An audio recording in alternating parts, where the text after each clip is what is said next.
Chers amis, bonjour. Nous voilà arrivés à la troisième bracha de la Hamida, qui est, comme les deux premières, une louange adressée à Hachem. Et après avoir parlé de Hachem dans la Birkat Avot, la bracha des patriarches, dans laquelle nous avons mis en exergue le fait qu'Hachem est le point de départ de l'histoire juive. Nous avons ensuite étudié la deuxième bracha qui s'appelle la Birkat Agvurot, la bracha des puissances, pour évoquer la notion de résurrection des morts qui n'est pas simplement que le point final de l'histoire, mais aussi une notion que nous pouvons drainer dans notre quotidien. Place maintenant à la bracha qui est la Birkat Agdusha, la bracha de la Kedusha. Alors nous allons commencer par traduire le texte, le lire et le traduire, et ensuite nous expliquerons à la fois le concept de la Kedusha et les mots, les tournures de phrases que comporte cette bracha. Alors je commence par lire Ata Kadosh, tu es Kadosh, et volontairement je ne traduis pas ce terme, puisqu'il faudra qu'on l'analyse. Veshimcha Kadosh, et ton nom est Kadosh, ou Kedoshim, et les Kedoshim, donc les gens Kadosh, Bechol Yom, toute la journée, Ye'alelucha, c'est là, te loue, c'est là, de façon éternelle. Baruch ata Hashem, tu es source de bénédiction Hashem, Hakel Akadosh, le Dieu de la Kedusha. Alors, évidemment, nous n'avons pas encore traduit le terme de Kedusha, mais d'ores et déjà, nous remarquons que ce terme se retrouve dans un panorama très large dans le judaïsme, puisque nous faisons tous les vendredis et toutes les veilles de fête un kiddush. C'est la même racine que kedusha. Nous faisons aussi, lorsque quelqu'un est parti, un kaddish. Lorsque nous rentrons sous la roupa, cela s'appelle les kiddushin, kadosh, la même racine. Et nous prononçons à chaque bracha Asher Kideshanu, que nous traduisons très souvent par qui nous a sanctifiés. Alors c'est quoi la notion de Gdusha? Pour définir cette notion, on ne peut pas faire l'économie de cette magnifique divergence d'opinion entre peut-être les deux plus grands maîtres du Moyen-Âge, Rashi d'un côté et Ramban de l'autre. En effet, Rashi, au détour d'un verset qui parle évidemment de la Gdusha, dans le livre de Vaïkra, Daber el kol adat bnei Israël, parle aux enfants d'Israël, Va'amarta alehem kedoshim tiyu, et tu leur diras kedoshim tiyu.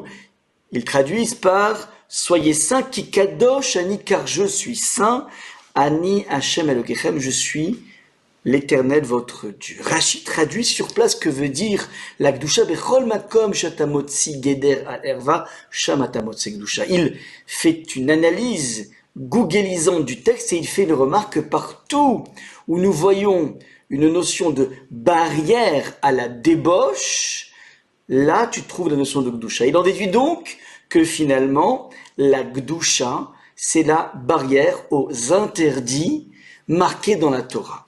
Ça, c'est la définition telle que Rashi nous l'enseigne. Le Ramban va, entre guillemets, attaquer Rashi en montrant qu'il existe plusieurs occurrences dans le canon biblique de la notion de Kedusha qui est qui n'est pas corrélée à la notion, à l'interdit de débauche. Et c'est la raison pour laquelle le Ramban va élargir de façon beaucoup plus grande la notion de Kedusha en disant, et je le résume de façon très succincte, le monde de la Torah ne se cantonne pas à une sphère de l'interdit et une sphère du permis. Il y a en fait trois sphères.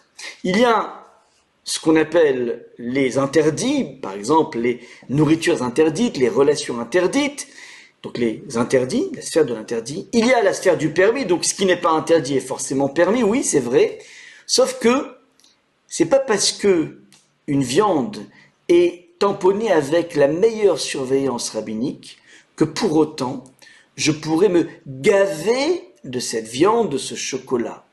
Il existe dans la sphère des choses totalement permises une faculté de mettre un cran d'arrêt que l'on va appeler la dynamique de Gdusha, cette faculté dans le monde des choses permises de s'interdire, de se réfreindre, juste pour ne pas se laisser trop envahir par la sphère du monde matériel. Voilà un petit peu donc comment le Ramban, en très succinct, va expliquer cette notion.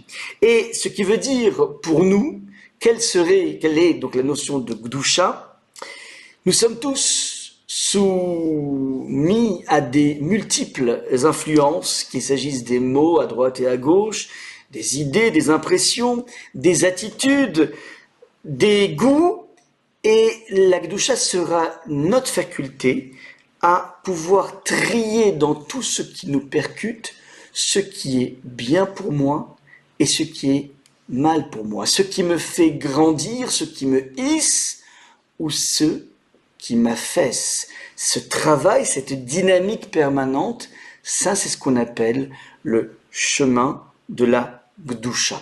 Plus un individu va être capable de s'extraire de son contexte sans fuir son contexte, mais être capable de séparer le grain de l'ivraie, comme le veut cette expression française, plus cet individu va pouvoir goûter à lui-même. Et c'est la raison pour laquelle nous disons dans la Hamida Atakadosh, toi Hachem, tu es justement la transcendance par excellence, et tu as beau être dans la transcendance, dans la séparation de ce monde, pour autant, tu influes, tu insuffles énormément de choses, tu insuffles tout dans ce monde.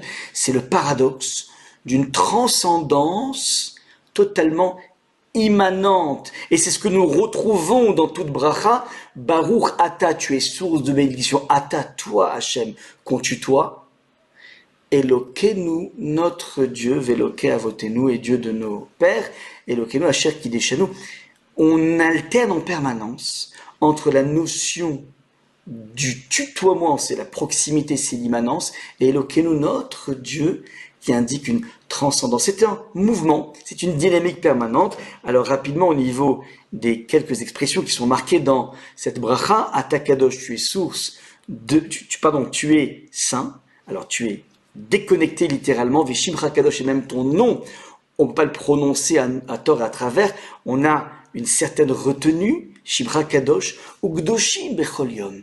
Et ce sont les personnes, ou bien les anges, deux possibilités de traduire Gdoshim, ce sont les personnes qui rentrent dans cette dynamique de tri permanent, qui pourront te louer, sous-entendu, pour avoir une relation de louange à Hachem, encore faut-il le préalable, être dans la même dynamique qu'Akadosh Baruch Hu, ce travail de tri permanent.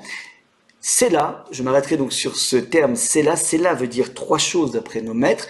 C'est là, c'est à la fois le sentier comme la Messila, ça veut dire qu'il y a un cheminement de Gdusha. C'est là veut dire de façon éternelle, oui, pour l'éternité, et enfin c'est là veut dire le soupir. C'est une façon de prendre un moment de réflexion à ce moment-là en se disant dans quelle mesure j'intègre cette notion de Gdusha dans mon existence. Voilà pour la troisième bracha de Oda'a de louange.